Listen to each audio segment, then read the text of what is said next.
Testing, testing. 1, 2, 3. Hello, PAX Unplugged.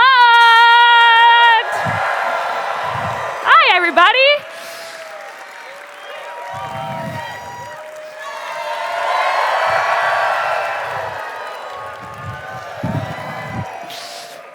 Welcome to Building What's Next with Daggerheart. We're very happy to have you all. How did everybody survive getting through Philadelphia during the marathon?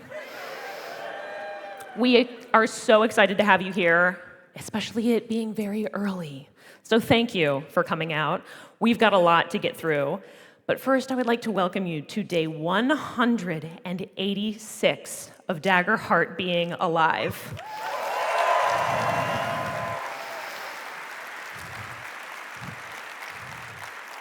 We're not even on solid foods yet. That is baby. But we're very excited, and many of you may have heard, we announced an expansion for Hope and Fear coming next summer. Here's what we're going to do today. I'm going to invite out some incredible friends from Darrington Press. We're going to give you a couple of announcements because that's not the only thing we have to share with you today. Then we're going to do a deep dive. We're going to be revealing a ton of art from Hope and Fear. Then we're going to be jumping into one of the campaign frames that we will be announcing live on stage today. You'll get a beautiful actual play show with a couple of other surprise guests that we have. And then we're going to end with one more huge announcement. How does that sound today?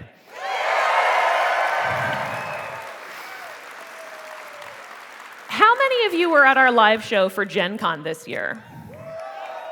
So if I say we're just, you know to say, teach the people, because today's 186 and we're just, please welcome Matt Mercer, Spencer Stark, Rowan Hall, and Jeremy Crawford.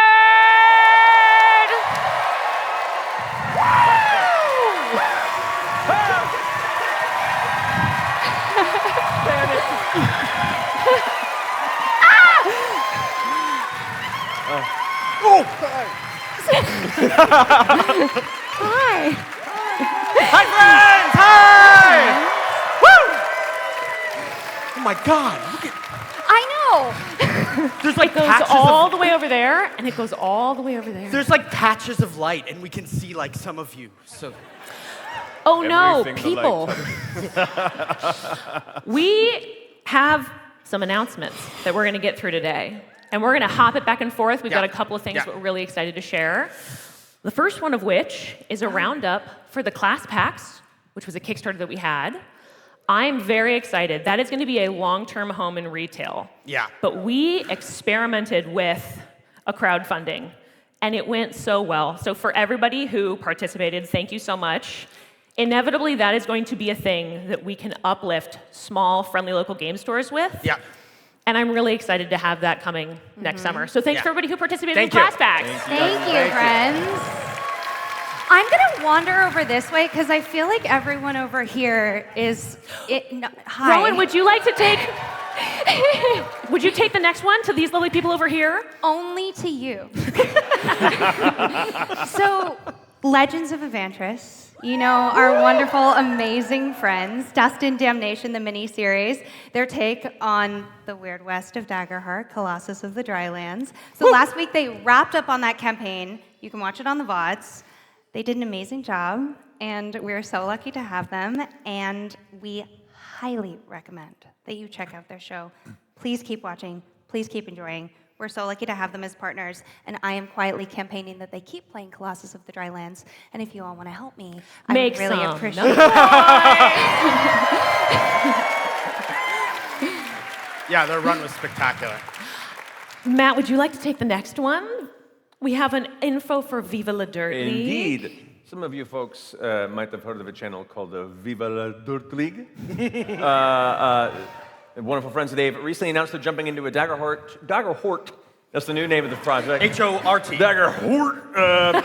It's a short-run series set in the Beast Feast campaign frame that we had shown on stage here last year as well. But I mean, that's maybe not quite enough for the full announcement. A couple of episodes isn't enough. We should do some more. So we're happy to announce that they're kicking off a 30-episode series That starts in January of this next year. It's just a couple months away, if even. 1 month away. Oh my God, the year's almost over. It's happening right now, I know. That's going to be jumping off in January, so we'll be paying attention to them there. We're very excited to have them joining the Super Daggerheart happy to family. This just says, Elise, VTTs, they're coming. That's it. I believe that I was liaisoning with our lovely, this is me and Shawnette. So there are a lot of things that our lovely licensing coordinator and director, Shawnette DeTai, does. This is the business back end. She's a badass. Any of the incredible Thank you, ingestion of translations and localization into other languages, our licensing partners, that is all Shawnette. There is a secret list of VTTs that we are working with. Some people have been very loudly asking for a very long time for online. You know who you are, but I cannot tell you which VTTs we're in talks with. Know that we are in talks with them. And in 2026, we'll be able to announce a lot more. But I want to let you know, we're working on it because we are just Getting started. Getting started. Daggerheart. Daggerheart. I got enough sleep. It's fine. Daggerheart, hope and fear. Yeah. Would Harp you and fur. like to take the... Do you want me to do it? Do it. Dungeons and Dragon time. So we are working with the Dungeon Dudes. Right there in the front. Right there. Oh, are they right here? Hey, stand up! Stand up! Yeah! Incredible creators, and as I'm sure many of you know, there's a Kickstarter happening right now to bring over Drakenheim, and we're so honored to have 5 more days in that, right? 5 more days, I think. Yeah. So it contains a level 1 through 10 sandbox campaign, 40 new adversaries, a deck of 27 plus contaminated domain cards, which you guys have been working on, which is very cool.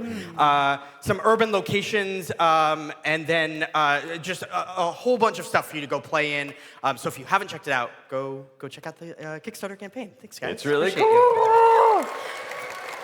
Oh, Bets has just informed me that it's in fact 6 days. 6 So- days, 6 days, 6 days. So you got one I'm extra day. Even more. Totally. 1 extra day. That's how generous we are. Jeremy, Put it on I'm Kickstarter. I'm so sorry. I think it's your turn next, but I'm totally going to throw off the order because everybody's been asking for this for so long and so often, and Elise has single-handedly been spearheading this effort. She is our amazing producer queen, and you have to make the next announcement. Yeah. Yes.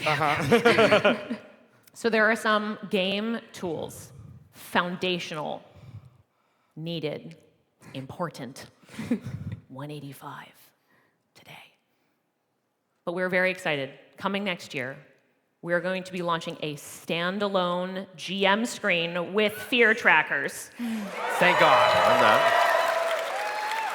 Especially with the announcements that came earlier yesterday. A lot of people were like, oh, the deluxe edition, all I want is the GM screen. Well, now you can have it. We've designed the icosahedrons, the little rhombic D12s that we've stolen from Archimedes, because apparently that shape has never been invented before, and we invented it. It's very, very good. We have little slices in the rhombic D12 shapes that can sit on top of the GM screen and slide back and forth like an abacus on the go. Another piece of ancient technology that we have appropriated. So the standalone GM screen is going to be a tool that's coming next year, and we're very, very excited. More to come on that very Could shortly. someone tell the Reddit right now, please? Yes. Yeah. It's been killing me. If you're on I'm your not phones, saying that's okay. Go tell the Reddit. I was one of those fans with that feedback because as soon as I came in, I was like, Elise, can I has GM screen? And I said, I know, I'm working on it, I know. Would you like to take the next one? Yes. So also next year, we have coming an entire deck of adversaries. You heard that right. Large adversary cards for all of the adversaries in Daggerheart Core.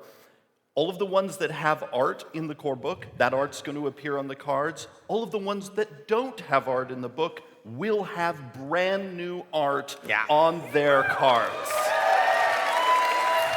This is something that we've wanted since the beginning, and we had to see, of course, how the game does before you start making ancillary products. But I've always dreamed of like building encounters just by grabbing cards in the same way that players kind of do, and so I'm really excited. Can for I this to actually be give a part. little behind the scenes? Sure. Since OG Daggerheart, Spencer would print out special business cards with like Vistaprint that were about yay big Yeah. and write in super tiny handwriting the adversaries that he came up with on the fly during sessions. And then they got upgraded to bigger cards, Yeah. and then they were little sheets of paper. They're index cards at one point, and so that's always been kind of the vision. But of course, with how many cards we had in core, we had to streamline everything. So we're very excited that that is coming to all of you. Would you like to take the next one? Oh, that's fun. So the other thing is for players. We haven't forgotten about you so far. Those are all GM tools. We're also releasing a dice tome of rolling. This is a soft leather case that holds dice for Daggerheart, but it also holds your cards. We made sure that it holds the exact amount that goes in a class pack. Or as a level 10? a level 10 character. That's kind of our, class packs are more, so that's like our baseline. And it all seals up, and you can toss it in your backpack and beat it up for the next however many years you're playing Daggerheart. Accessories. Would you like to take this last one, Matt? 'Cause Yeah, this is one totally. I'm very excited about. This is a very big deal. Yeah. Any of you folks here been part of or played for a free RPG day? Yeah. All right. If you haven't, you should. It's free RPGs. It's free. It's great. Do it. Magic words. Free RPG. But for those of you who are looking to find more ways to play Daggerheart, we're actually partnering with Free RPG Day to bring another adventure to the Sablewood, to all participating game stores all over. There are few folks that were lucky enough to play the earlier Dying Spire Gen Con kind of pre-made game experience adventure. This actually continues that story onward. It continues the story of the Daggerheart's Quick Start adventure. Yeah, Sablewood at level Messengers. 2. So Dying Spire will be no longer just something that is reserved for the GMs at Gen Con. It will be a wide adventure for everybody to implement. So if you played the Quick Start and you're like, what do I do next? Yeah. Jump into Dying Spire. So it'll be free RPG Day, free for everybody. Yeah. Characters have gotten a little boost on the pre-gens, got new art. There's a bunch of hardier adversaries and environments as part of that package. Yeah. It's all a full update to it and continuation to then inspire you to take that into your own home campaign, which is fun. I think if I did the math right, if there are over 1,800 stores and every store gets a 12-pack and every pack includes enough for 6 players, I think over 90,000 people will have an opportunity to play that for So Free cool. RPG Day next year. Woo! That's great. I now have a clicker. Oh, God. And Watch it has out. a button, which means it's time to reveal art for Hope and Fear. Yes, let's do it. Hope and Fear. Hope and Fear. Is there a screen? Oh, yeah, we can see. Oh, yeah. Is this? Yeah, is it this? literally have them right there. It's, Hi, I'm so sorry. Thank you. It's right It's there. gonna be okay. It's right there. That one's for fine. you. This is for them. well-oiled machine. This one's just for me. It's good. If that was for them. I then this also was didn't realize. I didn't even see it. So, shall I start Yeah, with let's our start. ancestries? Let's start. Bring it in. We are revealing. I just need a minute. Hang on. So beautiful.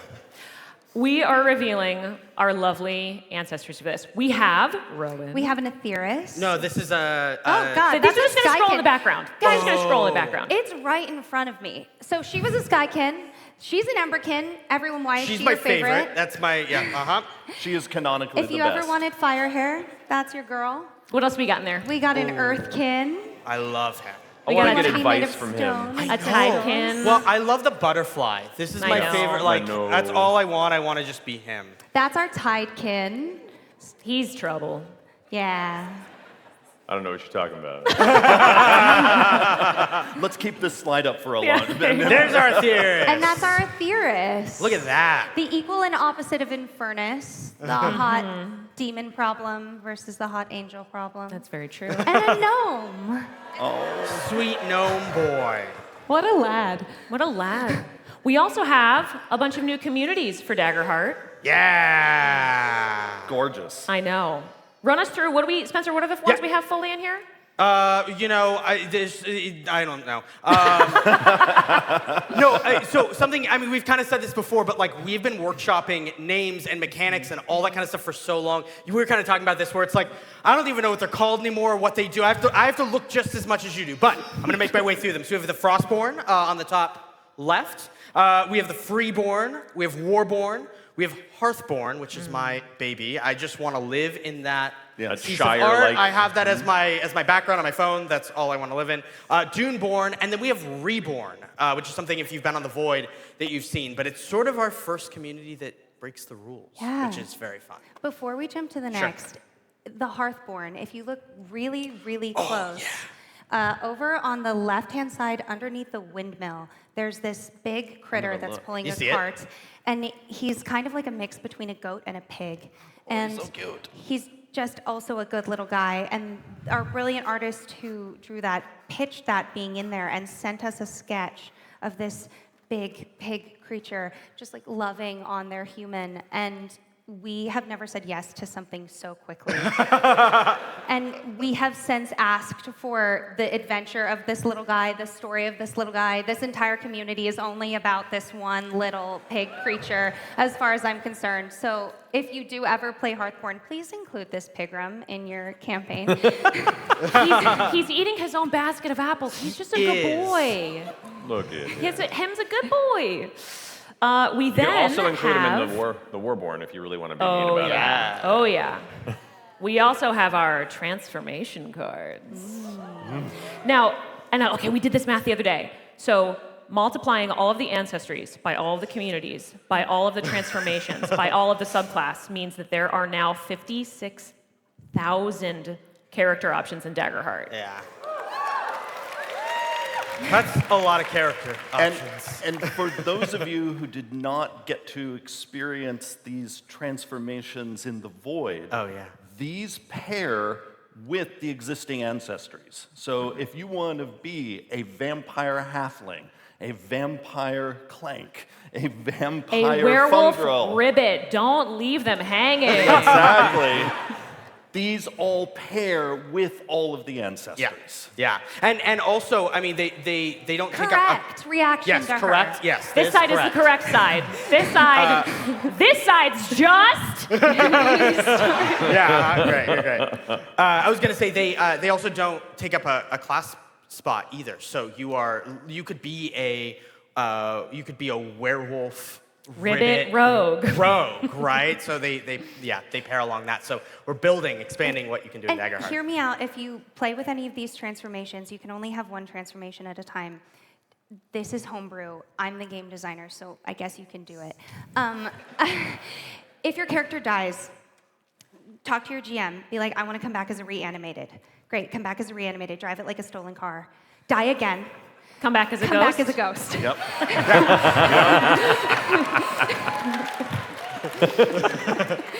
Die again. Die again. Come back as a demigod?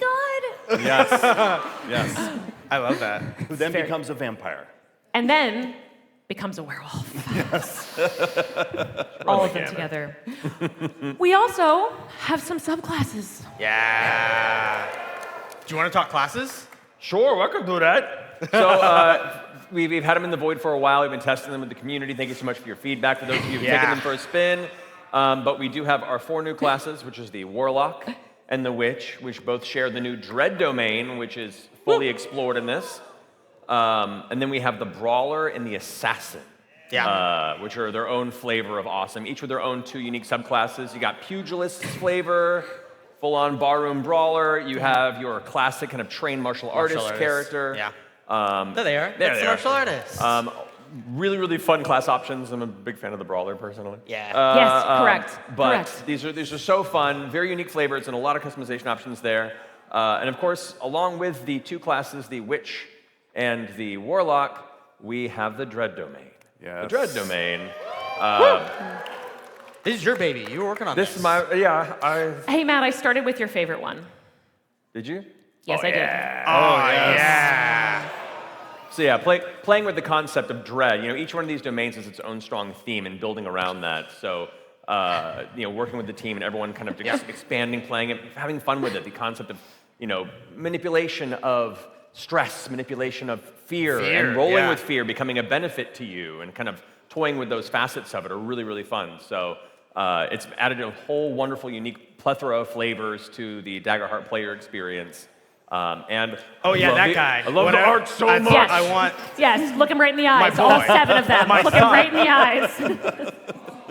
jump scare. That's jump Okay. scare. From the Void, this is the single most called out by name card. People are like, I've been playing a witch. I love jump scare. I'm like, Is everyone okay? Because it's cool. we're all not fine. If you're playing drag, you're not fine. Yeah. I love this one. Look at the color that they put in there. That's the a like bad purple and day. the blue. Yeah. It's very neon. That is a bad day. Or a good day if you're that. Yeah, dude. exactly. He's This having a seems great like a day. fun. Okay. This is Jenny Tan, and every single time one of their artworks comes on stage, that is the exact reaction we get every This is time. this is it. Yes. That's Can I tell everything. another weird fact about the book? So if you remember the vampire, who you all had an awesome reaction to, correct? She's also licking blood off her hands, which means there's 2 hot women licking blood off their hands in Hope and Fear, which is a statistically relevant number. And we got these pieces back, and I believe the vampire was complete, and we got this one back, and we were like, oh, should we not let her do that? There's someone already kind of filling that Can't gap. change it. But we couldn't stop her. They're part of the same club. Yeah. They hang out on Sundays, Lick blood. share stories, Yeah. lick blood. That's what you They're do. married. They are canonically now married. We also have some campaign frames in this lovely thing. Would you like to take a peek at those? Yeah. We're going to pair them 2 and 2 because the art would not fit on the slides. So we're going to start with, oh no, adversaries. Surprise. Adversaries. So many cool adversaries. How many adversaries do we have? Over 130. Yes, that was the right response. What? Tier 1 to Tier 4. These are tiny little guys. I'm the one with the thimble on his head, bottom right, and the needle for a sword. Grimling Warband. That's our I'm the whole one with team. the scissors. Yeah. All of us. So what I love is that on top of all of the juicy new character options, this book is essentially an entire bestiary. Yeah. And you are getting adversaries a go-go Yeah. for every single tier. Yeah.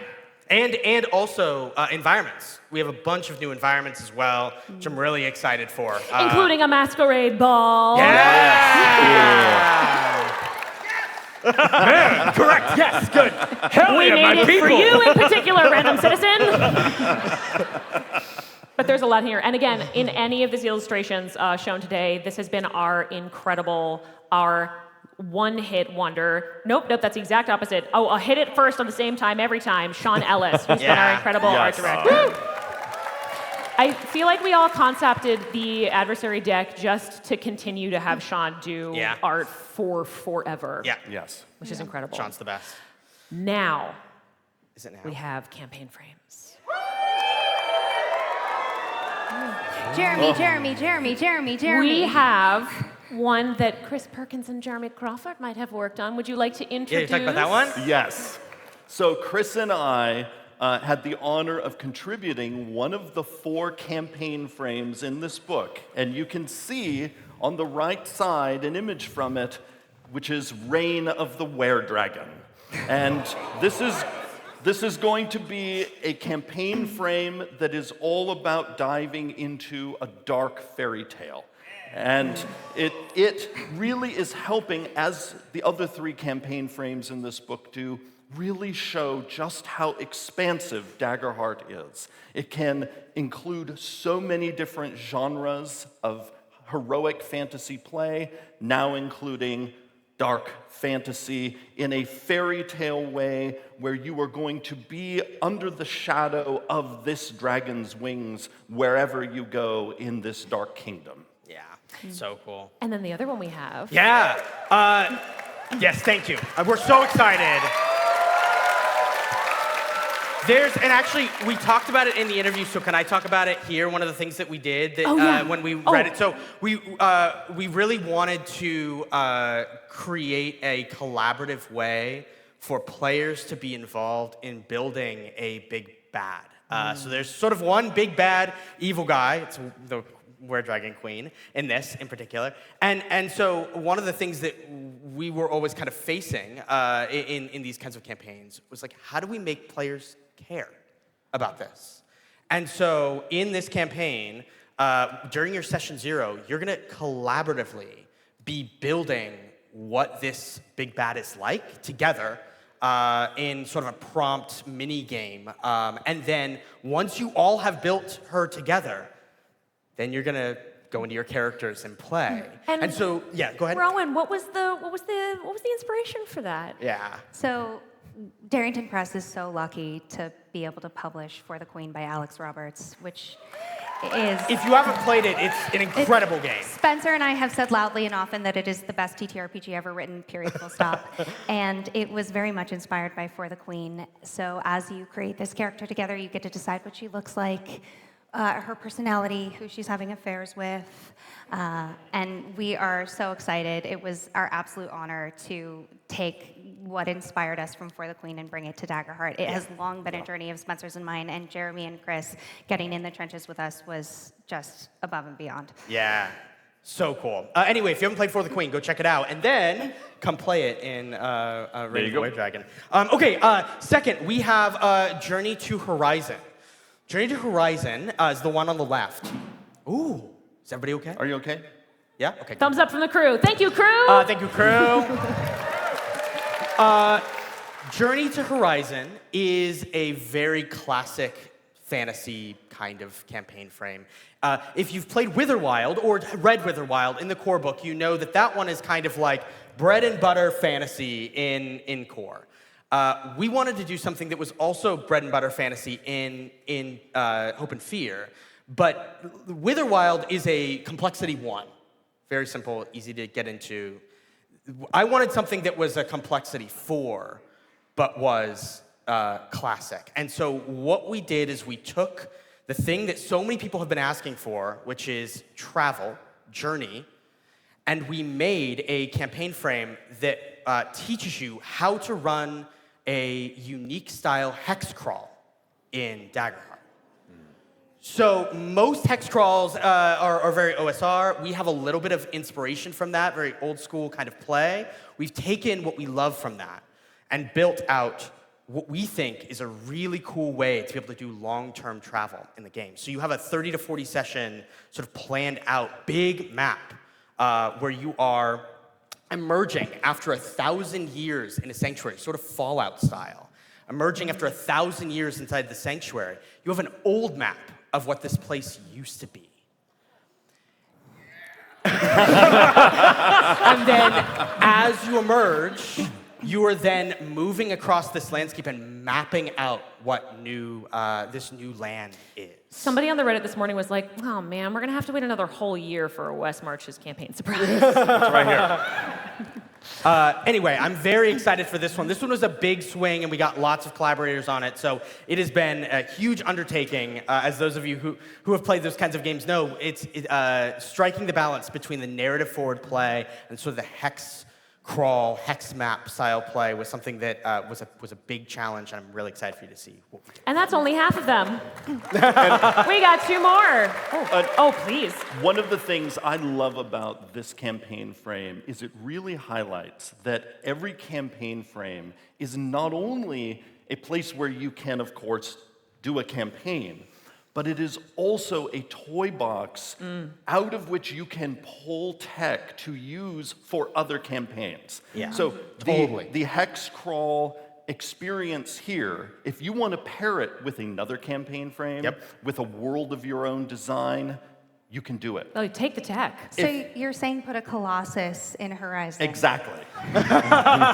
If you love the villain building system in Reign of the Were-Dragon, take it and use it to build another arch-villain. Yeah. Each of these is a jumping-off point for countless campaigns of your creation. Yeah. Let's do 2 more because I think we're just Getting started! I love it. God, I love pushing that button. We've got 2 more fun ones. So you might have noticed that there were some transformation cards that really had an impact on Hope and Fear, and we figured we would give you a little bit of a setting that really took them out to dinner for a long 4-course meal. Oh, so the one on the left is Daggerheart of Andaloria. It was the first campaign frame that we conceived of for this book, and it is gothic horror. It is... It is Van Helsing, it is monster hunting, it maybe has a little bit of Constantine in there. Maybe a little Vampire Hunter D, yeah. maybe a little... Castlevania. Yeah. It's a place for these transformations to make a really wonderful and beautiful home, for adversaries to maybe turn you into vampires and werewolves. And our brilliant writer, Carlos Cisco, helped us craft it and is very much inspired by parts of Spain. There's these lush vineyards, and one of my favorite mechanics in it is kind of exploring folklore, and your table gets to decide what beliefs are true and which aren't. So does garlic actually work against a vampire? Do you really have to invite them in? And you get to find out as you go. And then we have, I think one of you coined Hope Punk. Sticker punk. We've got Castle High. Castle High. We worked with the incredible designers of Slug Blasters, if you know Mikey and Cass. Yeah. Mikey Ham, Cass Rea. We got Mikey Ham and Cass Rea, and we got the opportunity to call them up and say, join us, and they said yes. This is boarding school in the sky. This is kids going missing, mysteries on the night, teachers lying, student uprising. Gotta solve a mystery. But at the heart of it, it's so cozy and so delightful. This is like you're in the sky at a school with a bunch of kids, and you put like stickers on your shield, and you have like sneakers that are enchanted so you can fly. You gotta right? flip like, your phone open and text about your alchemy you homework. text your friend and then cast a spell. It's plastic and punky and like you can kind of see from here like it's really embracing. I mean, a long time ago I built a game along with some amazing collaborators called Kids on Brooms. And so when Mikey and Cass pitched this, I was like, oh, I'm coming home. This is where I want to live. I want to be here. And so can I talk about what we're going to do? We're going to be next? playing this tonight. Right on stage. Right here. Right now. Not By right now. tonight, I mean Tonight. right now. Right now. Right now. Tonight. It's been a month. That's right. This panel is 12 hours long. We're truly just getting started, so you gotta hydrate, stay on No, your Spencer, feet. you gotta do the thing. You gotta. Thank you. No, I'm so excited because Tell the people what we're doing. What are we doing? The game. We're doing the game. We're doing Castle High. I don't know what else to say. Oh, if that's it, you're good. Yeah, I'm good. That's it. I'm gonna be running the game. We're gonna run with a bunch of people. It's gonna be great. I kind of want to run a campaign that starts on the right and ends on the left. Yes. Like that's the arc I'm wait. hoping for. But then it goes there. Yes. And then goes there. So it's and here, just sits- and then it's here, God. and then this is where everything, and then it's here. Throw the iPads. No, I'm so excited. We have some special guests that we'll bring out to do that. So We'll get everybody ready. Oh, you wanted to say one more time? I want to say something else. At Gen Con, we Oh, announced... thank you. Bless you. Bless you. At Gen Con, we announced that Chris Perkins and I are heading up building an entire setting for Daggerheart and also an epic adventure for Daggerheart. I just wanted it to sort of sink in for you that Hope and Fear, the book we're so excited about today, is neither of those books. We also... to get to really drive home that with Daggerheart, we are indeed just... Getting started. We also announced that we're doing a book with Keith Baker and Jen Ellis. yes. This is also not that. that book. It's not.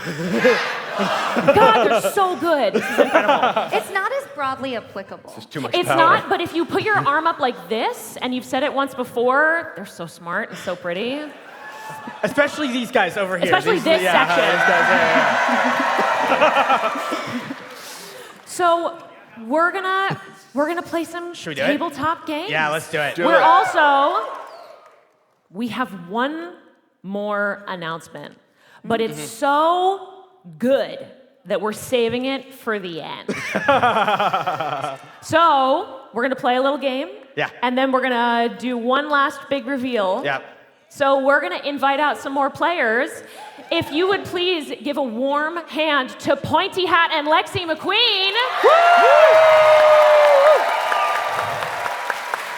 Yeah!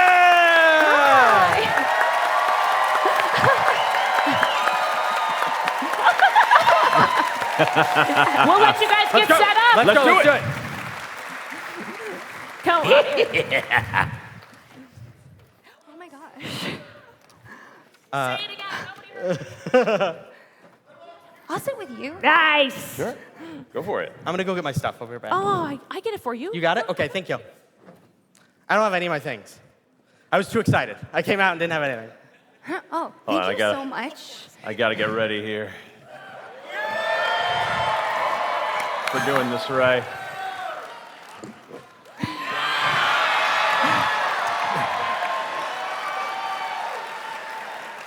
Ooh. Yeah, there we go. Oh, yeah. Okay, perfect. I actually I think dressed they're in like here. that Here. for a little bit of middle school. That was actually the kind of clothing that I used to wear. Hell yeah. Evan, this Bringing is it back for for all of us. you. Here you go, my friend, Evan. Thank you. Thank you. Shout Oh, out. you got it? Thank I you. got it. Thank you. Oh, and this is going to Rowan, so this can also go that way. Here you go. Thank you so much. Thank you. Yeah. We're good. We're good. We're going. Oh my God, I got 2 waters? Fancy. Thanks for being here, Lexi. Hi, friends. Hi. Let's do a game. Oh, please. Thank you. So we're gonna play in Castle High. Castle High, as we sort of introduced here, is a game about playing in the sky. They're playing, all these wonderful humans are gonna be playing students at Castle High. So we're gonna do a little bit of introductions first, and then we're gonna kind of build out who you are. We literally are gonna do like a micro session 0 here on stage. So you can kind of see who everybody is and what their relationships are, and then we're gonna jump into a little bit of a story. Let's start, Rowan, let's start with you. Let's start left. Oh no. I'm gonna play a Juggernaut Brawler. My name is Tucker. I'm a varsity football player. Although above board, I know nothing about football. It's gonna be fine. I need someone in the front row somewhere who knows something about football or maybe comically doesn't to be my point person when I'm football term. So. Oh, we got one there. We got Okay. one right there. Okay. Okay, cool. We got it. We rise or we fall together, my friend. What's your name? Atticus, don't do me dirty. Okay. So, Tucker's a varsity football player. He's one of those kids that was 6 foot when he was in 3rd grade, which meant he's been varsity and been running into things forever. My experiences are football. I football, and no pain, no gain. I love that. I love it. Matt, let's jump over to you. Hi, my name is Evan Dirthmeyer. I'm a sly-born Qatari who spends most of my evenings after school just diving into classic romantic poetry in the dark embrace of what the mortal coil's dangers and loss can be. Also, I'm a warlock. Specifically, Pact of the Wrathful. My patron's name is Susie the Banshee. With her sphere of influence, beauty, in all of its dark forms. My experiences are poetry and darkness. And don't bait with me! I got my trusty Shadowblade. Anyway, that's Evan. Hi, glad you could be here, I guess, maybe. I love it. My name is Veronica Nova. I am your local theater kid. I've just been cast in my first production. The local theater kid who's just been cast in your first production Yes. is excellent. You can have It's a lifestyle. It's a lifestyle. Exactly. Yeah, It's yeah, a yeah. lifestyle, not an experience. I am a witch of all things, and I'm surprised that my glamour and my hexes haven't worked to get me in a better position up until now. But it's fine. I'm on the stage. I am one of those effortlessly glamorous people. I truly float across a room. Every time you look at me, you think you get my form, and then you look away and I get even prettier. Unfortunately, though, I am taken by, well, he didn't mention it, but Tucker is my boyfriend. Ladies and gentlemen, my hot and hotter the more you look away and look back girlfriend. Yes, that is me. Other than that, I think I'm just. What was your name again? You don't remember? It's like rubber or something. Rupert. Yeah. My name is Ruby Shadow, and definitely not Rupert Charlotte.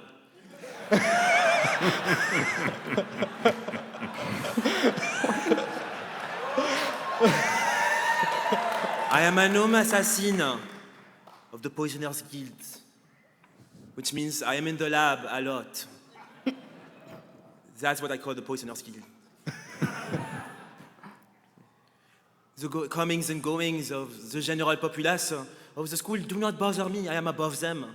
You can call me nerd all you want. I haven't peaked yet.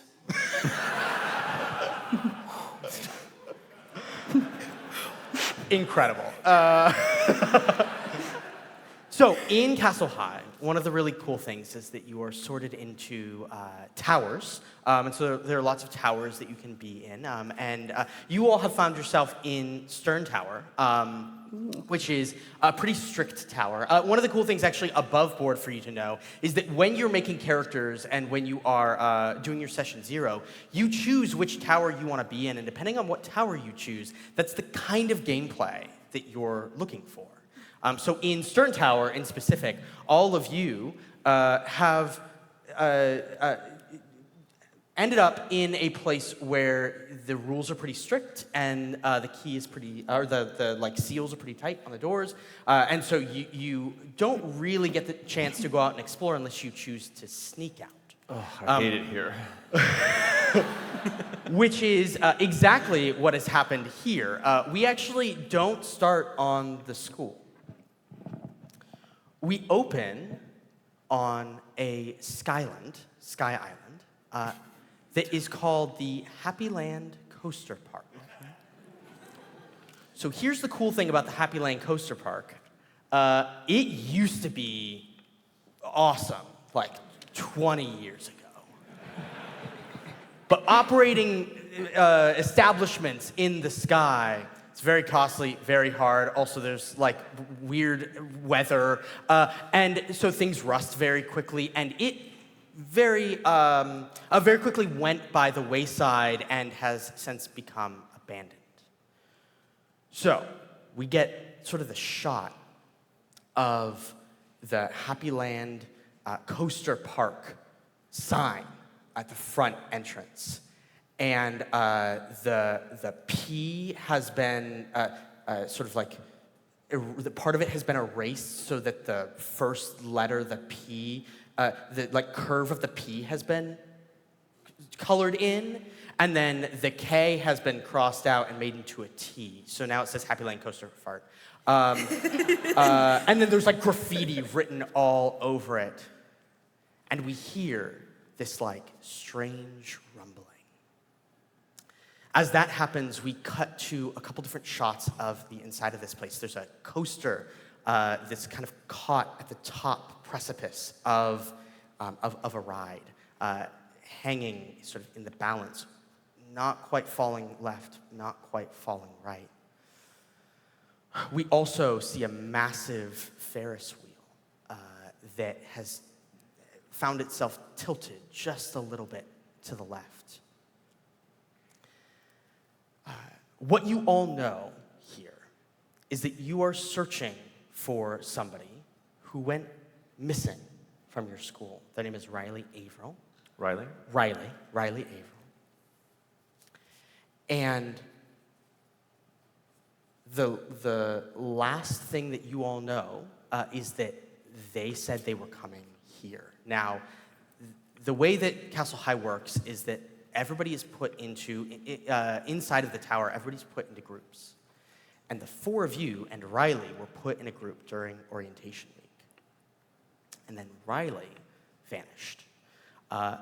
So that's sort of what you know as we're cutting through the images here. We finally land on a massive banner that is like hanging down. It used to hang across, kind of like, if you'll look up, kind of like this thing right here, the like grid. It used to be hanging across a major section, and now it has sort of fallen away, and there's a large banner that covers a section. Don't worry, that is very well situated up yes, there. that's not gonna fall on you. Strongly held. You're fine. Yeah. I wonder why you made the Dread domain. I also made the blood domain. What are you saying? As we sit in that shot and we see this sort of banner blowing in the breeze, all of a sudden, 4 figures come bursting through it, and behind them, a massive dragon chasing them. We see these 4 figures curl up into the sky as the dragon pulls up to chase them as well. I want to know what the 4 of you are writing. So in Castle High, you get what are called Sky Shard artifacts. They're things that you can write on. Now, the most classic one is a broom, but they can kind of be anything. It could be a sword, it could be an animal if you want to be writing some kind of flying animal. So describe for me what each of you are writing and what sort of outfit we see you in. Let's start this way. Okay. I feel like Ruby is writing, imagine like baseline fantasy potion bottle, turned upside down, and the cork, when you're about to fly, the cork flies out, and the contents sort of like expel you upwards. Constantly, yeah. Love that. It's so fun. First instinct was like a curtain, like the red curtain that would be closing at theater time. I think I'm almost writing it like a carpet situation. Oh, cool. Yeah. I don't want the sunset to, end on my show. So I'm gonna write it myself. Yeah, we see the red carpet sort of whip by and fly up as the dragon chases it. Over to here. I'm gonna say I'm probably there's a massive black raven that just makes these soft little sounds. Like even it doesn't want to put too much effort into it, and its claws are just clutching me as I'm dangling behind it. Like I don't want to be there, but I'm going with it anyway. We see the dragon snapping at your feet as the crow flies you higher. Oh no. Close to death again. Hey, Atticus, what's the armor that the little football guys wear when they play? I'm here for this. It's your opportunity to lie now. Shoulder pads. Shoulder pads. Good.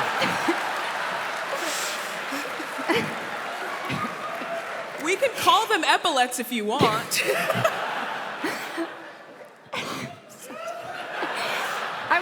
My shoulder pads make me fly. Like,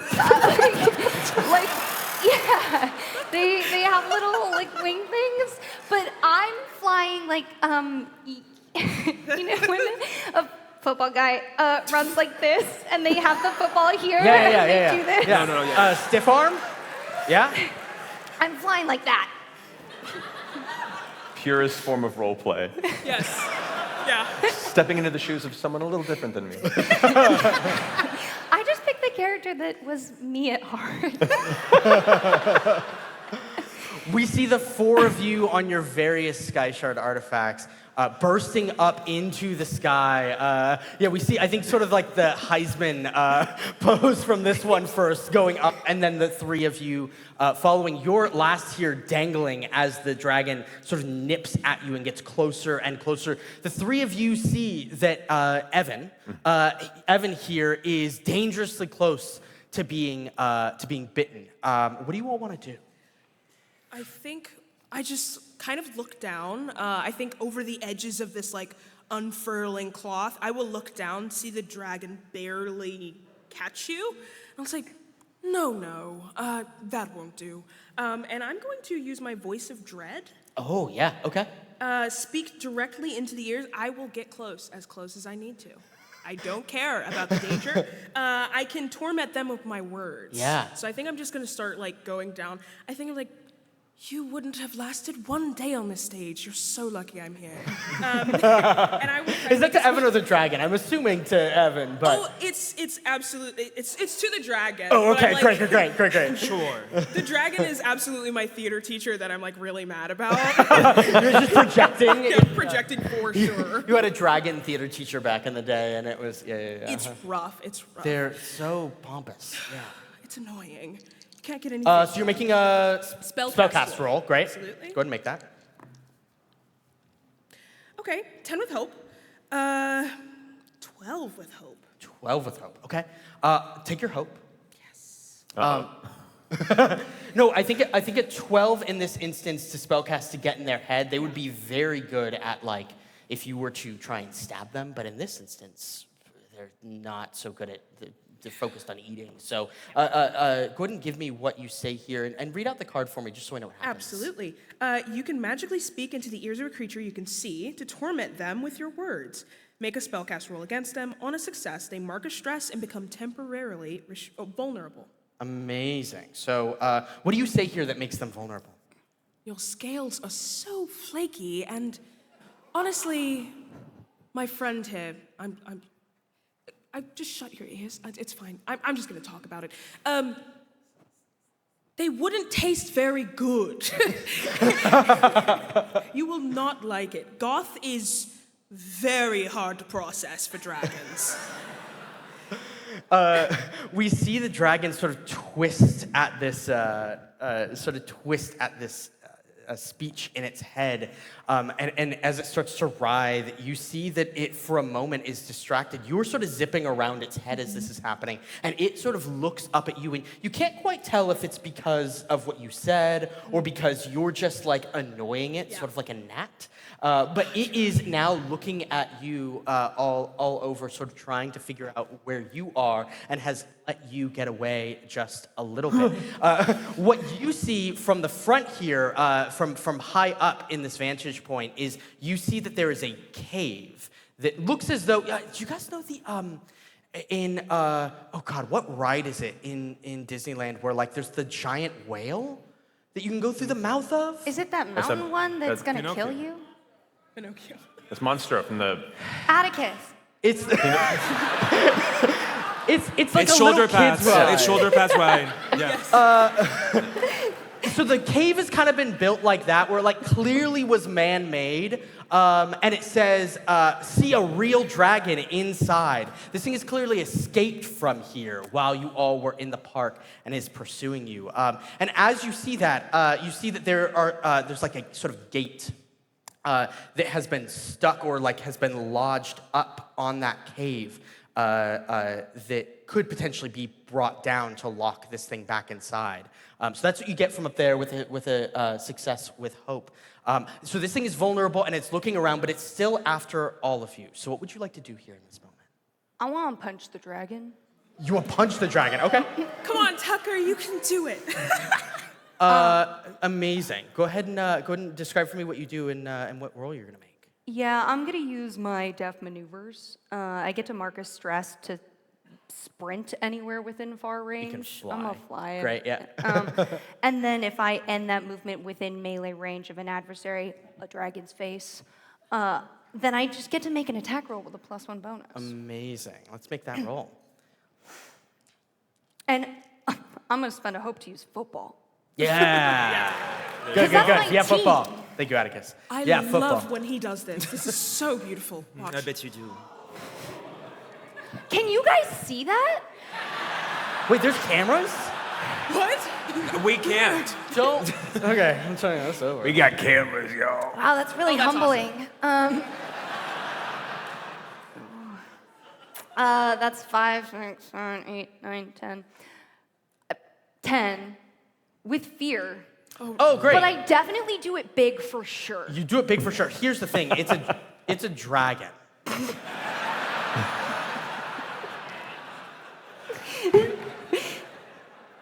It is vulnerable. So roll a d6 because you have advantage on it. Yeah, because. God, my girlfriend is so hot and awesome. What's up? What the heck? What number did I even say? It was 10. Thank you. 14 with fear. Great. It's a dragon. I play football. Yeah, but football. You go over and you hit one of the scales, and like you said, it's a little flaky. You hit it and it falls off and it angers the dragon. It's gonna, in return, make an attack on you here. That's fair. Oh God. But that is a 1. It would be a 7 because of the modifiers, but it's still only a 7. Football 0, dragon 0. So it goes to grab onto you as you punch it. And what maneuver do you pull here that you're used to in playing football that allows you? You can just make it up. For us the maneuver, it doesn't need to please. be an actual football term. No, I disagree. What's it have? What's the name? What play have you done before with your team? What's the play called that prepares you for this moment? Well, since I'm the football guy that hits the other guys so that the fast, tinier guy can run the ball. What? Good. I definitely, after I hit it, I immediately do a Heisman. Sure, great. Whatever that, yeah. And it bounces off my super hot shoulder epaulets, and I'm just awesome, and I roll away with my football. We see you fake one direction and then go the other as the dragon reaches down that's and what I said. tries to snap at you. I love I that. think, like, as soon as you're safe, a moment too late, just a blood curdling. As if you're in danger, I'm just blood curdling scream. Oh, he's fine. He's fine. We're good. As that happens, that was with fear, but you got attacked, so play passes back to all of you. What would you like to do here? Yeah. Well, we're trying to lead into that cave, I believe. Or whatever you'd like to do, but you can see that is a place that you could take this if you want. Yeah, I think that Ruby's gonna be like, yeah, this is actually according to my plan. And I'm gonna try to use sort of like the fall off of my floating potion to kind of create a trail towards that.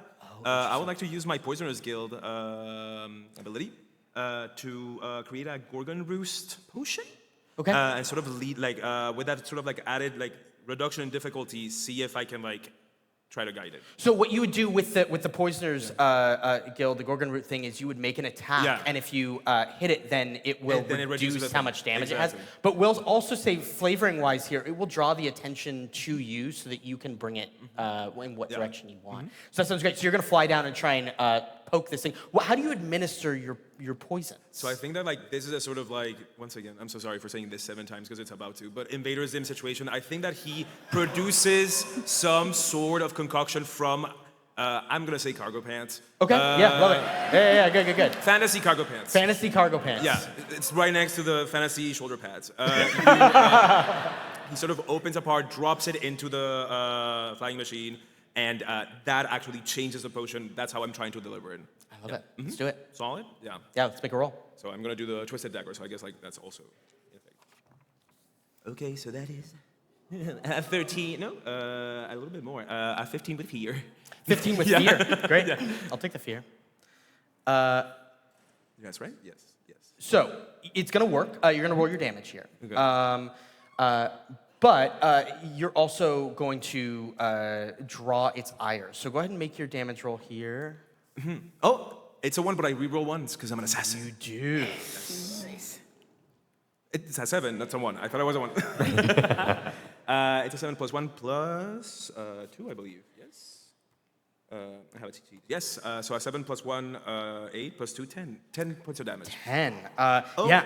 Oh, yeah, go ahead. Sorry. Please. If the target matches threshold, it considers it having a -2 penalty because of my weapon. Right. Yeah. So you're gonna do major damage to it. How do you get? Yeah. Great. Amazing. How do you get how do you get it in there so that it actually affects it? I think I'm like literally as I'm dropping the contents to create the Gorgon Brood potion, Yeah. I am dropping in a dagger, and the dagger is ejected through my flying machine into the dragon. So cool. So here's what we see here. You go over and just punch the scale. One little scale falls off. We watch you dash this dagger into the potion. It ejects out of it, flies through the air, and hits straight on the spot that you revealed with this. Oh, that you revealed with the scale. Yeah, football. As you revealed with the scale, and it hits just in the meaty part of the dragon, and we see it starts to like take effect on its body, and for just a moment, its joints become a little crunchy. A little crunchy. But it draws its attention towards you. It's going to reach out. I'm going to spend a fear here as we make this attack to make it an advantage.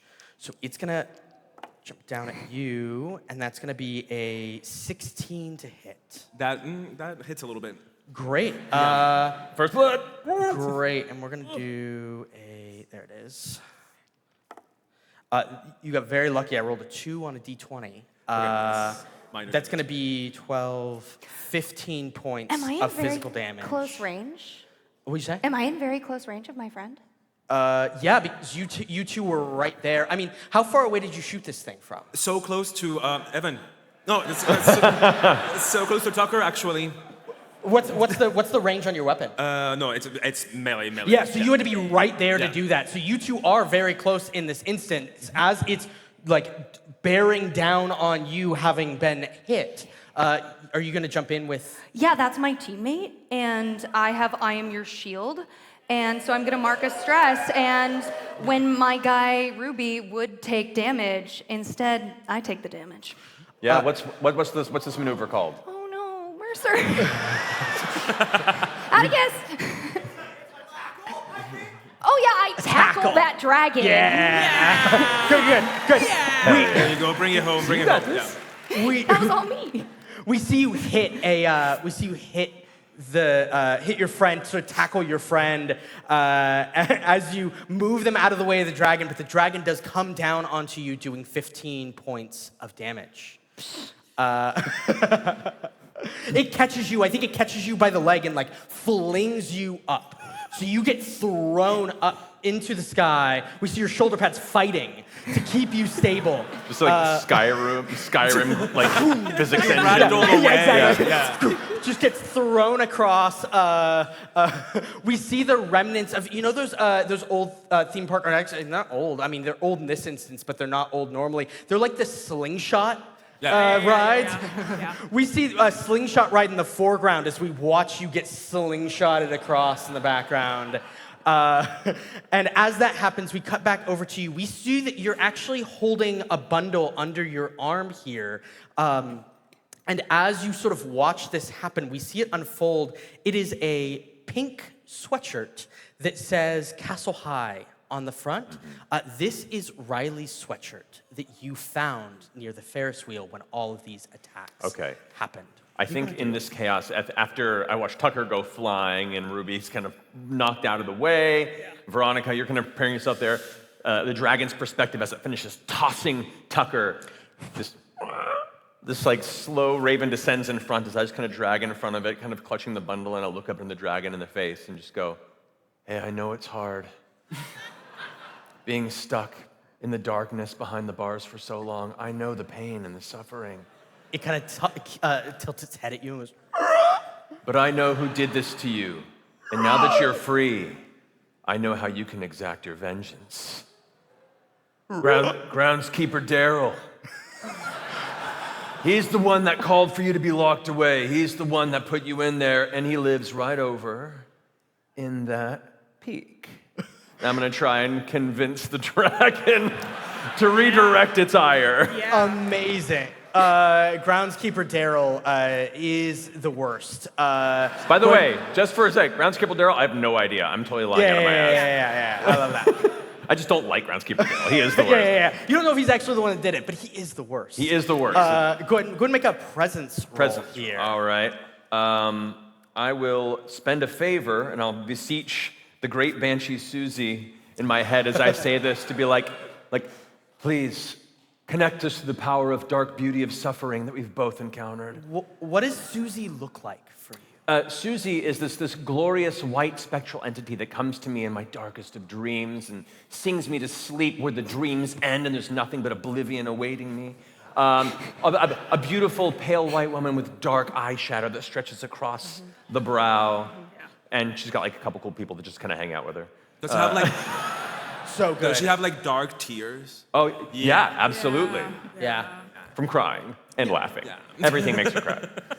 She contains me too. For just a moment, her face is sort of interposed upon the dragons. And you are looking into the face of Susie? Yes. Her name? Of Susie here. And she smiles at you wide, granting you her gift. All right, so I will go ahead and add my patron dice to this as well. Come on.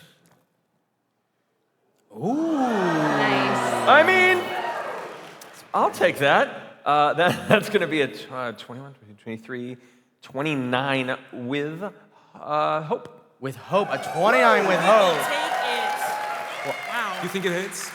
Absolutely work here. Describe for me what you watch, what range of emotions you see go through this dragon's head as it realizes that you are telling the truth. As you are climbing up off the side of probably the nearby, like, spinning Vomitron ride that hasn't worked in 10 years, you all kind of glance as the dragon, like, focusing on Susie, looks back at the cage, its bars bent, and seeing kind of the sorrow of its captivity for so long. We get like a Hitchcock push in on it, where it's like a background. Vertigo Yeah, shot. The dragon turns back towards me, and I'm now closer to its face. I, like, ninja catted it a little bit, and I just kind of caress its side of its jaw and go, I know. And then point back over to where groundskeeper Daryl was like, make him suffer. It goes, and like it flaps its wings and flies up towards groundskeeper Daryl. And you hear as it flies, it goes, what's the rating of this panel? Can we say? Family-ish. Family. PG-13. It says, screw you, groundskeeper Daryl! It could talk, it just chose not to. It's crying tears as we get like, I don't know, what's a good emo song track? Oh no. Honestly, Let It Go from Frozen. That's the emoest track of all time. Sorry. But the We'll go with Fall that. Out Boy one. Isn't there like a Brendan Urie or Fall Out Boy or Panic Yes. at the Disco? Oh, Panic or at the one Disco of those? version? You're Yeah. so right. Shoulder Into the pads. unknown. Yeah. That's what it is. We get that cover, the Panic at the Disco cover of some song, as the dragon flies towards its new ire, wings tucked back, crying in the wind as it sings along to this song. And we land on all of you. I think we jump over to you at this point. You just watched your boyfriend go flying. That was so beautiful. I had an accent before. Okay. How did you? I'm just like fussing over you. What happened? Are you? You're gone. You're gone. You're not in front of me. You're flying away. I Oh think no. I'm trying to come back to you. Oh no. The carpet. I have to go. I have to race. I have to race towards you. Yeah, great. We see you fly towards him with your carpet, sort of twisting and turning through the mangled mess of this park. And you finally arrive beside Tucker here. Tucker, what's going on here as your boyfriend or your girlfriend arrives? I think Tucker's actually really thoughtful and emotionally involved and like really cares about his girlfriend, is really in touch with his feelings, and has a really healthy relationship with manhood. And so it's like, oh my God, you didn't have to fly all the way over here. Thank you so much for being concerned with my well-being. And I really appreciate all the labor that you put in to take care of the emotional work in this relationship.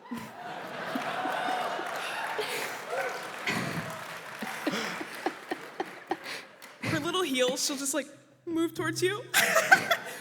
Tucker, you are everything to me.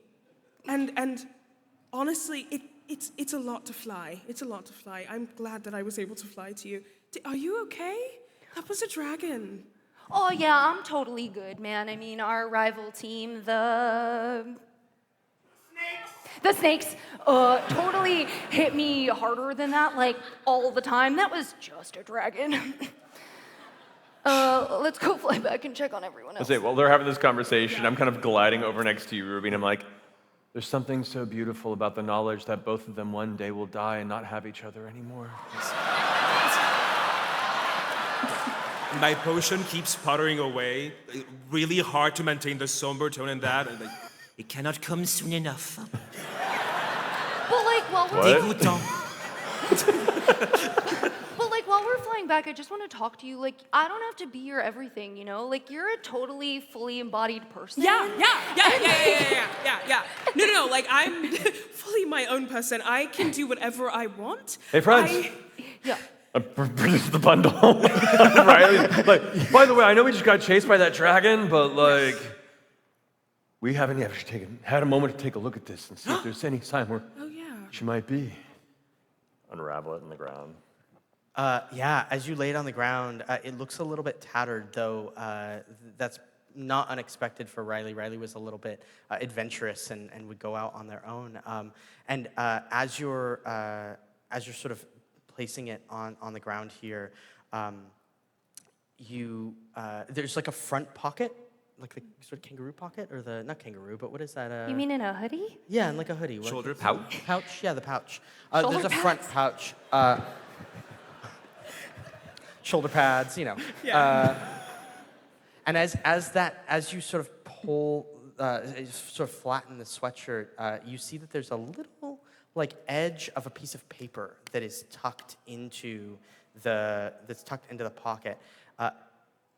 As you see that, you also hear the cry of the dragon off in the distance, having just absolutely obliterated the house of the groundkeeper. Evan, you did that. You did that. That was amazing. Nature runs its course. And everything falls to entropy eventually. And it's now flying back towards all of you. oh, We should go. What do you want to do? We gotta grab the paper and then maybe hide somewhere. Is there a ride we can maybe tuck ourselves into? The cave. Oh. The cave it came from? wait, maybe that's a bad idea. I was saying we shouldn't go into the cave it went. Instead, Is there something written on the paper that would like lead us somewhere? So as you pull out the paper, you see this. Prop. handout? No, code. You can read that, right, Evan? It looks like dark, evil scrawling. I don't know.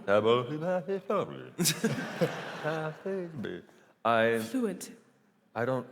Oh, if you put it here, the audience can see it. So as you look at it, actually you recognize the symbols here. There's a textbook that you have back in your dorm room. Yeah. That has like arcane symbols that maybe would help you to decode this. Interesting. Okay. Is it like the code, like the keys in our room? Yeah, like you know that you have a textbook on your shelf that has some of these arcane symbols, and this is for you. You guys get to keep this. Well, I figured Well, if you're No, a grant, give it to this. If I could set my eyes upon it. I can keep staring at it, I guess. It's beautiful. You hear the dragon starting to flap back towards all of you. I will need an ancient text to decode this. And I'm waiting for the exact moment that it's like going to be a second too late for us to leave. To the room! We must go to the room! Something's coming to me. We have to leave. Let's go hide in the tunnel of love, dark ride. Okay, yeah, that sounds like a great idea. Cool. Grab all of you and hide in the tunnel. You see the dragon searching overhead. It's sort of circling and then dips back down below the sky island and sort of perches itself watching on one of the edges, eyes, like head turning back and forth here. This is the best chance that you're gonna have to be able to like get away. So I'm gonna have, if you, all of you, it sounds like you wanna go back.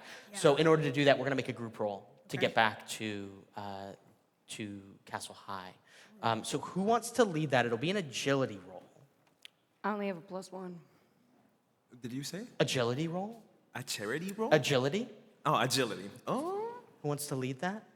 Maybe you. I You're mean, the I am a you're the +1. football. You know what, team? I'll take point on this. Great.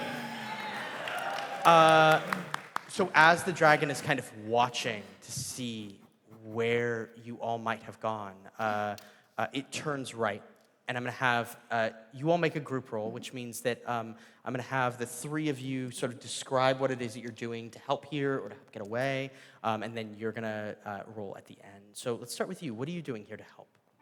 Okay. You're hiding in the tunnel of love, correct? Yeah. Yes. Which is nervous. I've never been in here. Yeah.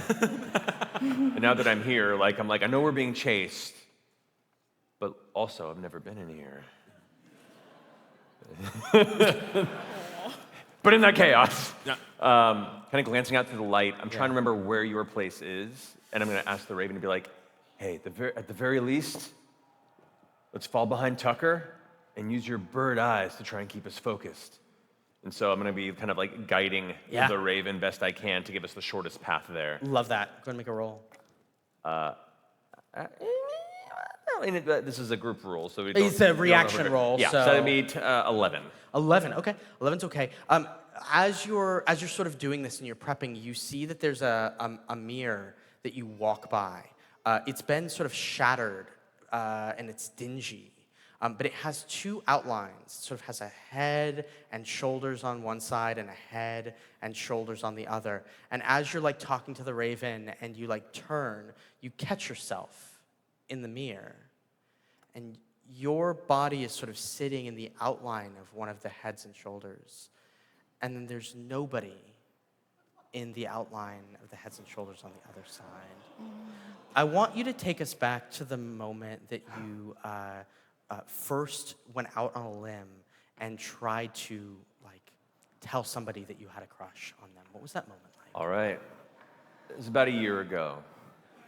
You see Evan, a year younger, colorful attire. Yeah. Propeller hat. Yeah.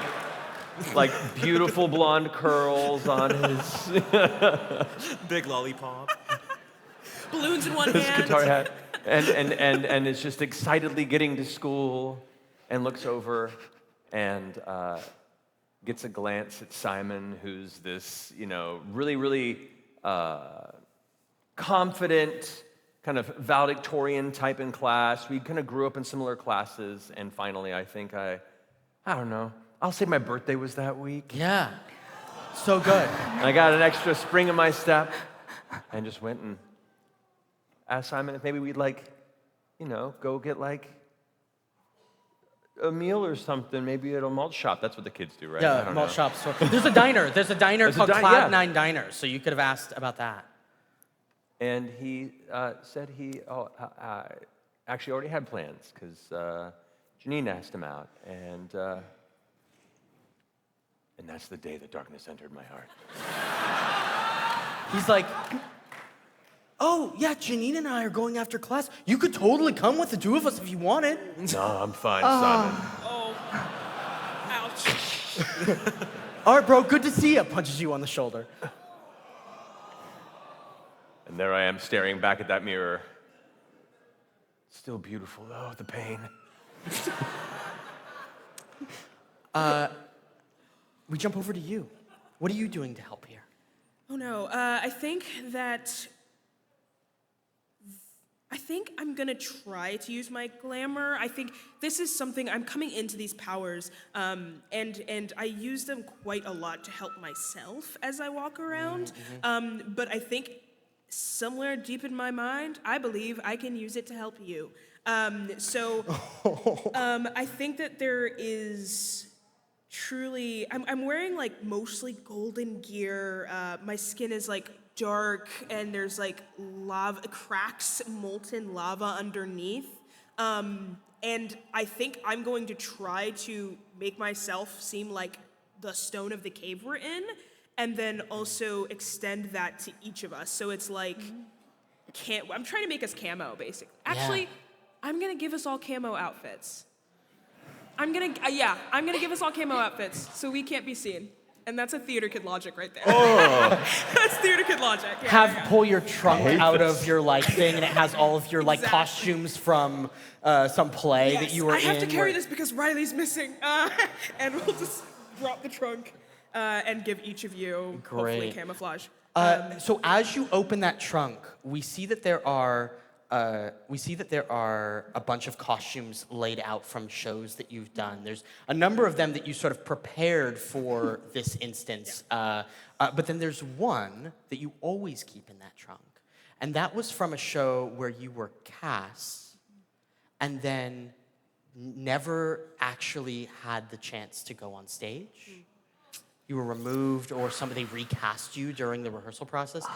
Tell me what that was like and who it was that they recast.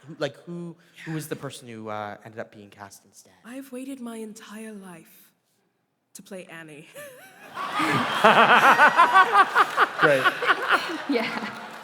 It is a hard knock life. Solidly. For a lifetime. Exactly. As all of you, I'm giving each of you these pieces. They are perfect. You just see her hands reach into the trunk, slowly pull out a curly red wig. It honestly, The trauma. it was strep. It was truly, I was so ready for this moment. And then it was a little, oh no. And tons and tons of throat coat, like trying to drink tea. I'm on vocal rest. Like, I didn't talk to Tucker for a week because I was like, I'm on vocal rest. That's okay, and babe. it Do what you gotta do. Yeah. And everybody loved vocal rest for me. Surprisingly made so many friends. But I think it was just this moment where I realized I couldn't do it. And once again, I waited to the last moment. Like, I really didn't want to call it, but I had to. And the understudy was someone that I trusted so much to take, like, probably actually a very close friend of mine. Probably my best friend. Okay. Yeah. I'm gonna name them. Let's name them Samantha. Yeah. Samantha took over for you, and she, for a high school production, got like accolades.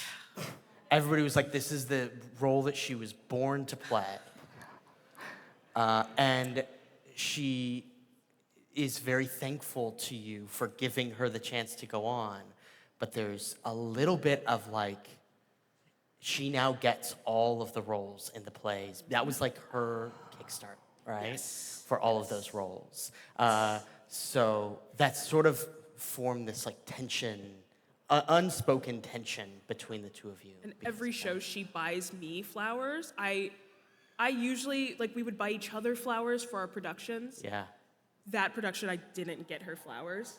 And every production I've been cast in since, she still sends me flowers.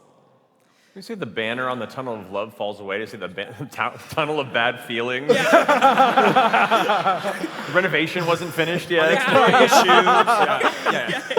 Samantha has the reddest, curliest hair. Yes. Like, it's obvious that she does. It's not a wig, and that's what makes me so mad about it. We jump over to you. What are you doing here I to think help I'm gonna go Patrick? for simple. I think he's much more of the poisoner than the assassin, but he's gonna bring out the assassin part here. Okay. I don't know if leading, but I'm gonna try to, like, I feel like I'm good at not stepping in twigs and cartoonishly, like, you know, like cliffs that lead you somewhere. So I'm gonna try to, like, lead in specific, like, specific spaces to not, you know, like, give us away. Yeah, looking out from the Tunnel of Love, you kind of see a path that you could take here, and knowing sort of the, you know, having spent a lot of time around these plants, that sort of the shrubbery that's overtaken, you know which ones dry and snap, and you know which ones are actually soft. And as you look out, you see one sort of a bush or plant that's pretty close to you, maybe only like 15, 20 feet away. And you recognize it. this is one of the very first plants that you took ingredients from, and it almost killed you when you made, like in preparing the potion. What was the moment like when you were nursed back to health? Who was the one that like helped you to recover from that? To recover from the poison. Yeah, like what was the? So you like woke up. Essentially, you were making a thing, and something went wrong, and then your vision went black, and then you woke up, and somebody was there helping you to not be, not be dead. What was? Yeah. It was definitely my mom. Called mom. She's the one that definitely like nursed me back to health, and this came after in a moment where Ruby, definitely not Rupert, was I think that like it stems from how gnomes are perceived, and how like this hatred towards that perception of assuming whimsical, nice, and like not threatening. He has sort of like he was immediately drawn to poisoning and sort of like dressing up as like a villain, because he was like, I'm so tired of being treated as gnomes are treated, like typecast in a weird way. Yeah. I think that like his parents are like just trying their best for this to be a face and for him to be like, stop doing this. You know what I mean? You don't have to do the gnome thing, but not this. And he's like, no, it's this. You know? I think that my mom, in an effort to once again, like, I thought like this is the chance of he's gonna see that this villainous, poisonous, assassin gang that my son has gotten into, this is where it ends, and it did not end. That was the beginning of it, and we've been rolling. Yeah. I think that we get sort of a montage here of her being really kind with you, and you being like, it's not a phase, Mom. And then you continuing to conduct experiments kind of in your room, and we see her in the living room, like stressed, holding her head in her hands. She puts her ear to the door of your bedroom, and it's just like we see her holding sort of a sigil of one of the gods, hoping as we see you mixing chemicals and pouring. He's things cackling together. And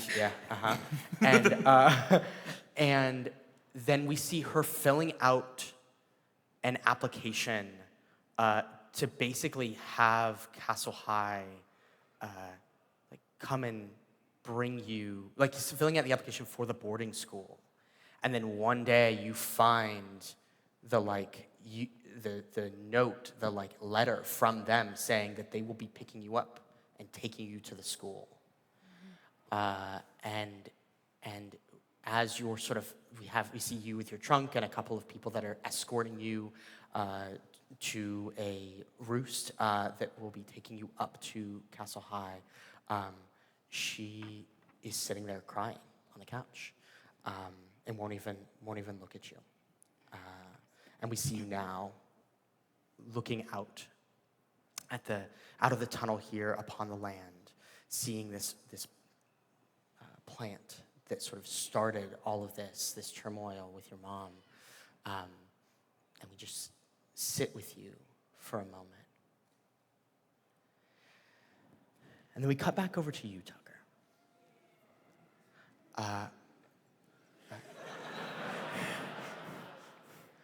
Did you make your roll? No, yeah. Go ahead and make your roll really quick. And Lexi, what were you? Did you make your Oh, you didn't make your roll. Go ahead and both of you make your rolls. We cut back over to Tucker. You go. Thank you. Theater kids first.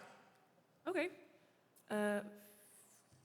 17. 17, With hope.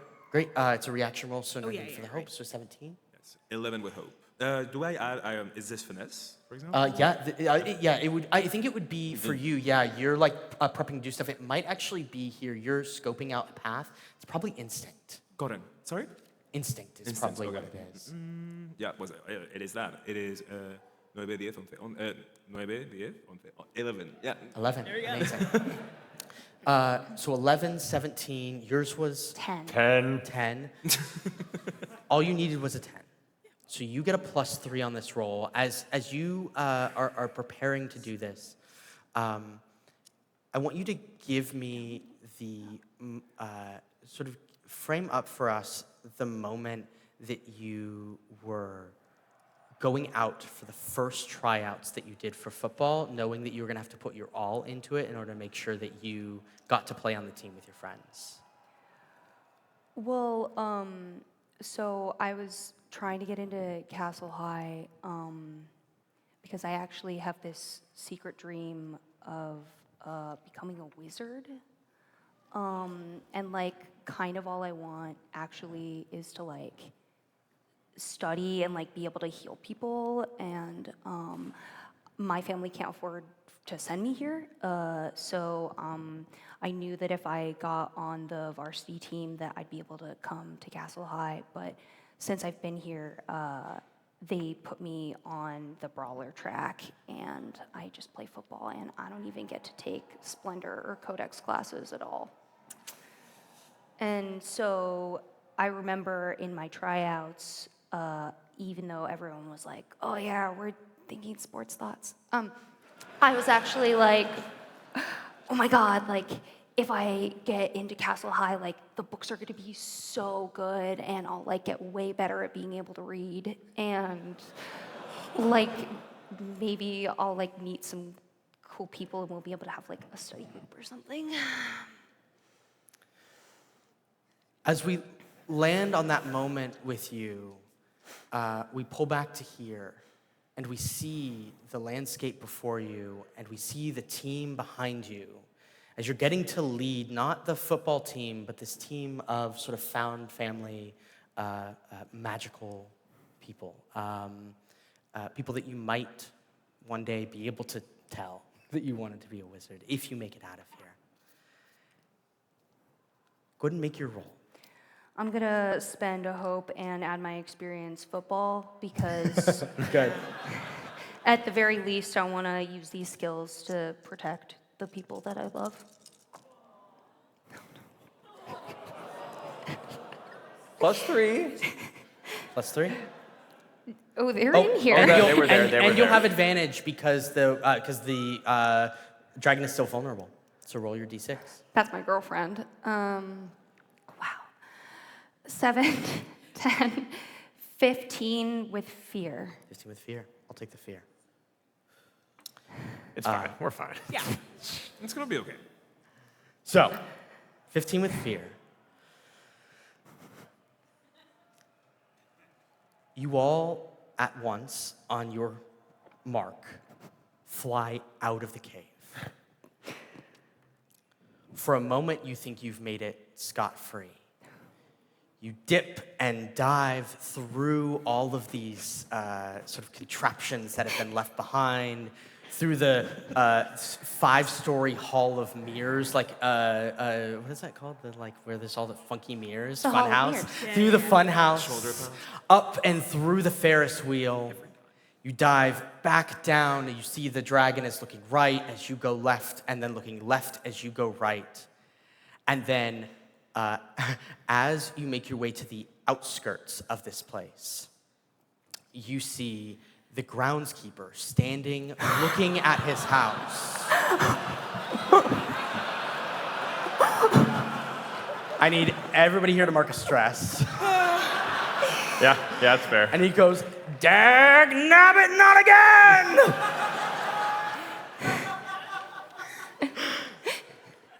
And the dragon takes off at the sound of this and swoops down, and you barely dip below the edge of the skyland as you hear the cry of the dragon again searching for you. We cut to Stern Tower. There is a massive sort of tower with windows that are all barred. There are older students that have been tasked with watching for all of you getting Narcs? back. Narcs been tasked with watching for kids trying to sneak out. Gonna tell on me? But all of you sneak out and sneak back in. It's kind of your thing here. Looking to the sneaky one here, the goth. What are you? Maybe the two of you. What have the two of you figured out about this place that makes it much easier for you to sneak in and out of Stern Tower? I feel like Ruby is quiet. Yeah, I feel like he sort of is stature-wise and general like position in the hierarchy. People don't pay that much attention to him. Yeah. So I think that he's not good with people, but he is like he's an observer. Yeah. He knows like the times that people leave, when the halls are the busiest. I think that he is more into examining that sort of like ebb and flow of people, and that's how he like goes around. Does that make sense? Yeah, so we see you watching sort of the guard patrols that are happening here and giving everybody the go. As we come over to you, you see your friend Ruby doing this. What are you doing as Ruby's watching out for the guards to get the three of you in safely? I'd say Evan spends a lot of his time looking for where the least light is to just hang out. Yeah.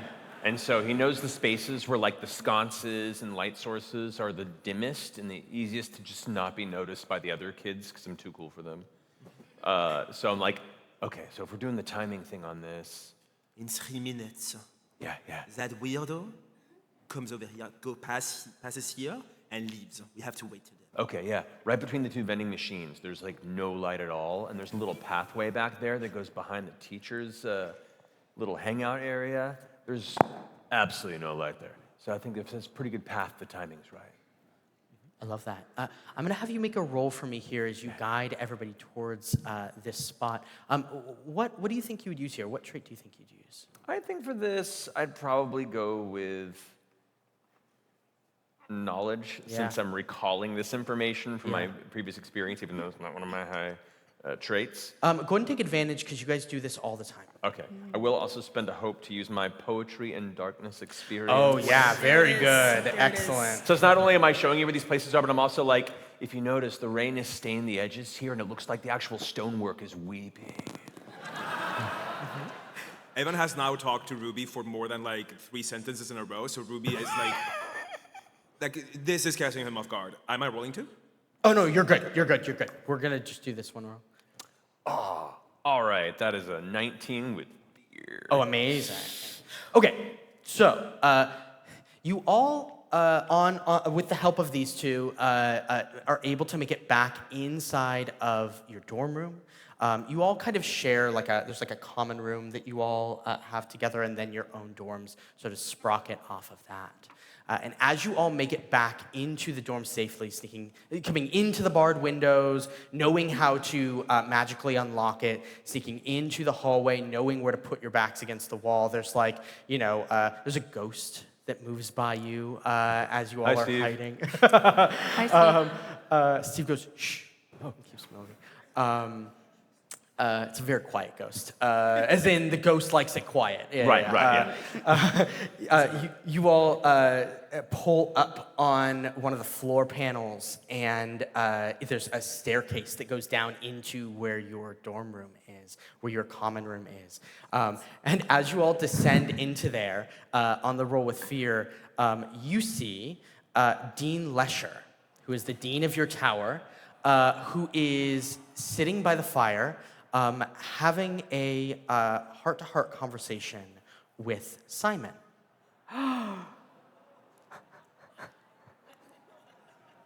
Dean says, look, I know you really liked her, but the guidance I can give is that sometimes people come into our lives and we have to be okay to let them go.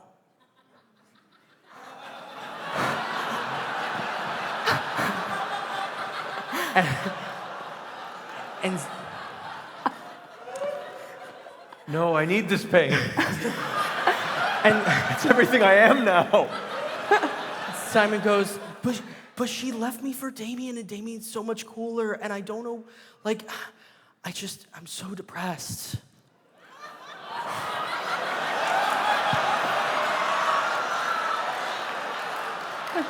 And Dean Lesher goes, I noticed that you've been painting your nails black recently, and Oh, she's down.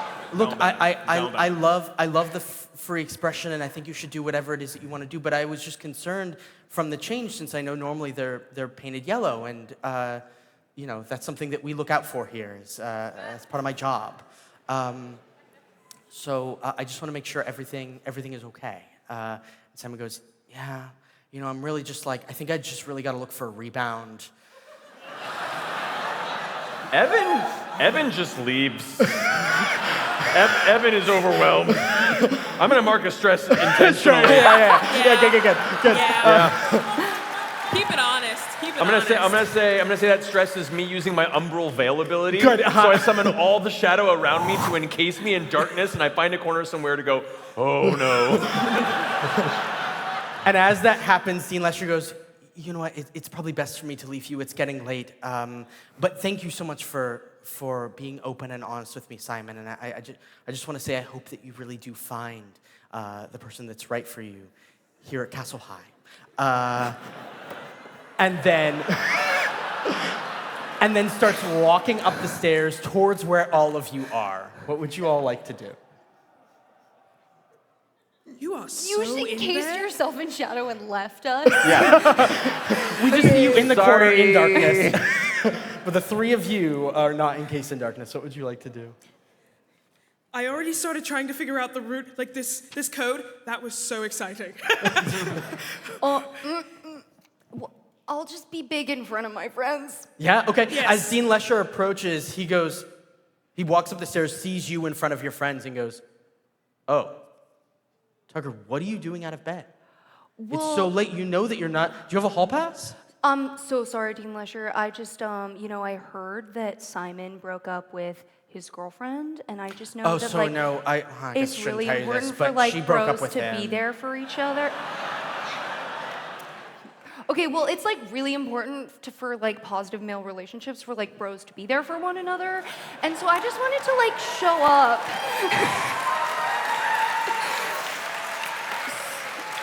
So he could show his, totally authentic self. This is your common room, which means you're coming from somewhere that's not your bedroom. Yeah, so, football?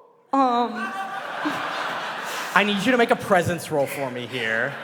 I'm gonna try to be stupider, actually. I'm gonna try to seem less Great. present. Practice ran late. Fuck, that was right there. It's okay. What am I doing? Roll presence. Okay, roll presence.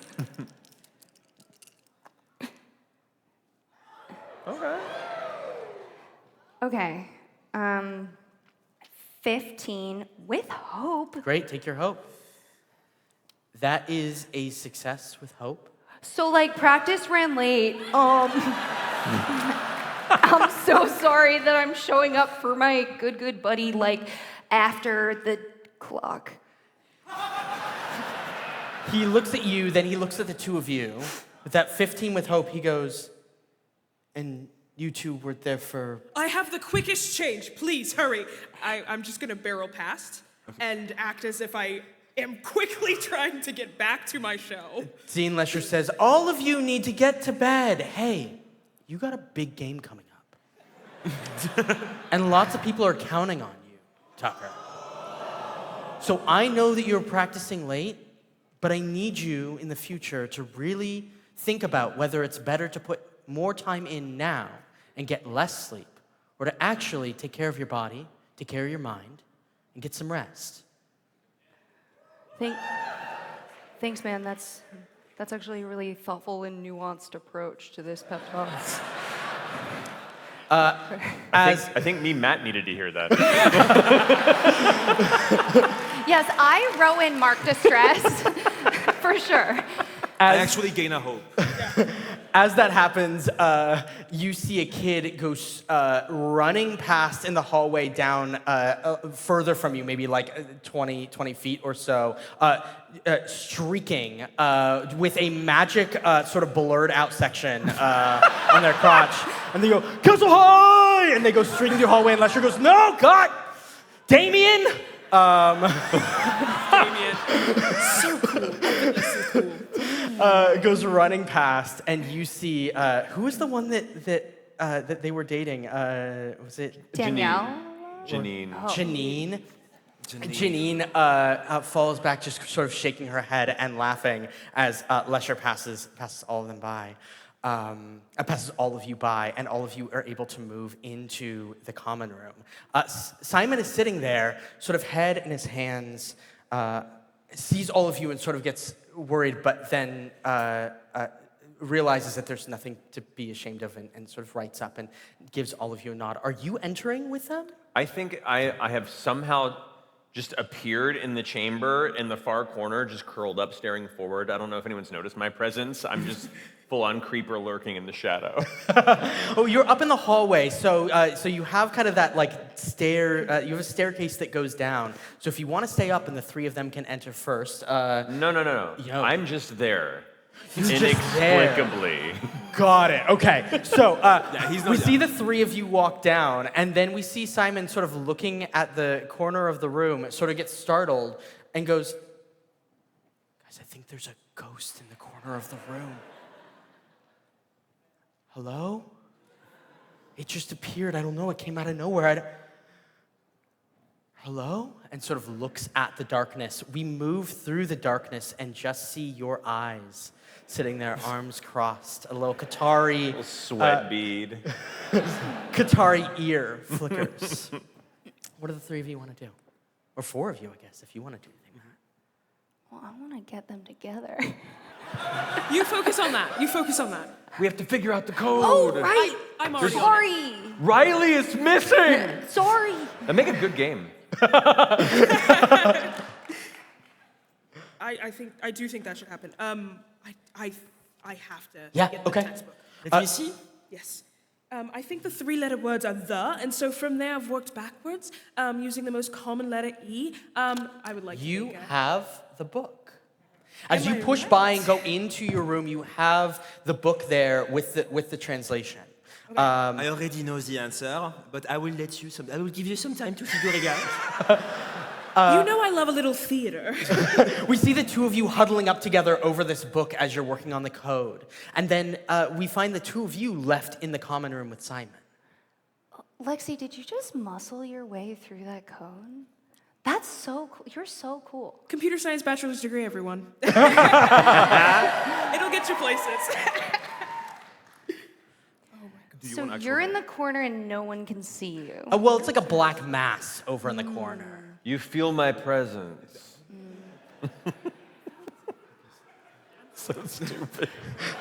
Simon looks up at you, sort of scared at the thing in the corner. Oh, yeah. Hey, Simon. I like your black nail polish. That's actually just my friend Evan. He's actually like a totally tortured soul who's like really in touch with his feelings and like experiences depression in a really like open and vulnerable way.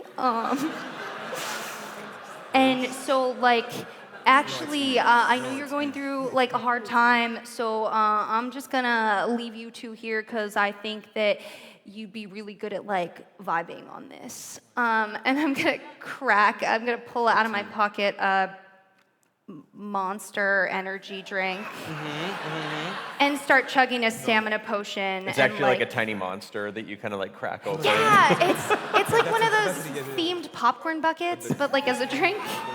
Amazing. And I'm just gonna dip out and follow them and leave them together. And we see Simon come towards you. I reach out and be like, there's a lot to discuss in the void. We see Simon reach out, nails painted black, as he takes your hand and says, "I've always wanted to go to the void." Gets pulled in and the black encompasses you.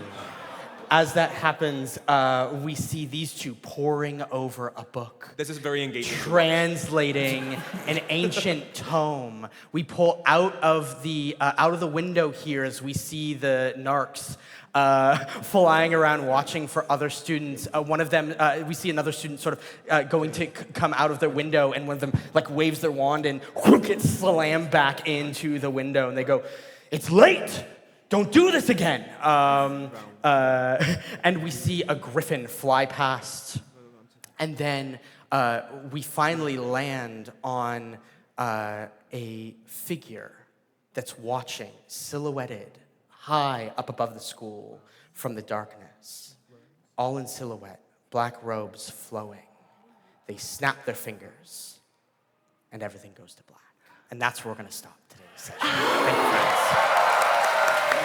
Good job. Kiss. So, I want to give you a code as somebody who, have you figured it out? We're done. we're on the last word. Oh, it Thanks, reads, everybody. It reads, from the hidden root grows the eternal bee. The eternal bees. exactly. The eternal branch is what it would have been, and anyway, there's more. We can do more. Anyway, thank you, friends. That's all.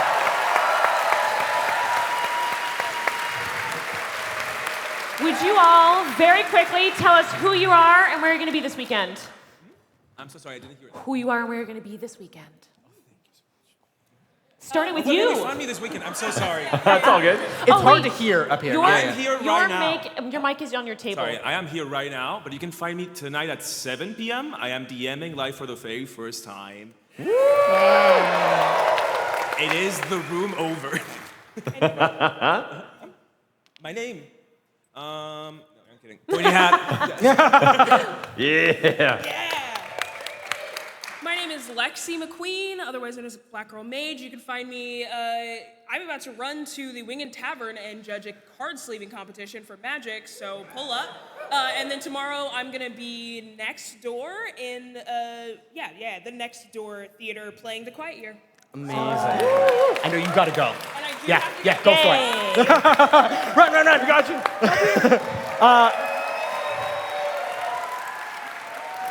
I'm Spencer Stark. You can find us at the booth at 1 doing signings today.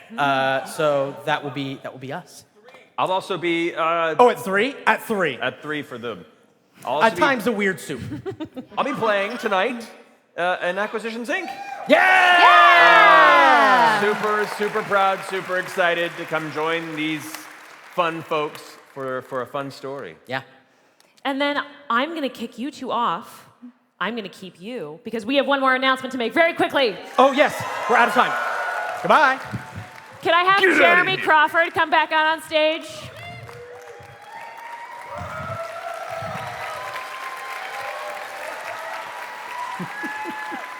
You guys have a very exciting announcement. Yes, as you just heard, Matt is joining us tonight on this stage at 8 o'clock for the next episode of Acquisitions Incorporated. Are you going to join us for some green flame? That's my people. That's my people. But was that the announcement? No. Should we bring somebody else on to help with the announcement? We have a friend who's going to join us on stage right now. I have been on stage many times with him before. Mike Krahulik, who you know as Jim Dark Magic, come on board. Yeah! Hey, everybody.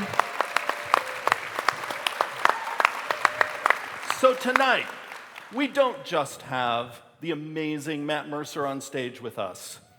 Tonight, we are going to be unveiling Acquisitions Incorporated Daggerheart. Yes.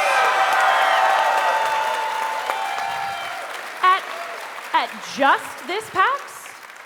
We are starting tonight a brand new campaign, starting at level 1, with every character reimagined for Daggerheart in a brand new world created just for Acquisitions Incorporated. Yeah, I have to say that, after like 17 years of playing Jim, getting the opportunity to reimagine him, like the way Jeremy said it was, I want this to be the truest form of all your characters. And I got so excited. I've been doing a ton of new character art for everybody that you're going to see tonight, and I won't spoil anything, but you will not recognize Jim. And you're joining tonight as a player, so you've got your first piece of Inc. art. Oh, yeah. Yes. Thank you so much. It looks so freaking cool. Oh my God. This is how I show love. I'm not like a social person. I don't talk to people, but I draw them art. So that's my way of showing love. I'm very excited. The art is spectacular. Come tonight to see arguably the first live play show transform into its next chapter. Can't wait. Thank you all for being here at our panel today and at this PAX and every PAX in the future going forward for quite a while. You'll be able to see Acquisitions Incorporated Daggerheart, which we're very excited. Thank you for joining the Daggerheart family. This is very thrilling. For being here so early, our lovely enforcers will be handing you out burn cards. They are use once and vault forever. There are only 6,000 of them printed on the planet, and they're gone after we hand them out at PAX Unplugged here. So you'll each get one as you leave. Thank you so much for being a part of everything that we're starting, because we are just getting started. Goodbye, PAX Unplugged. Thank you so much. See you tonight. Thank you all so much.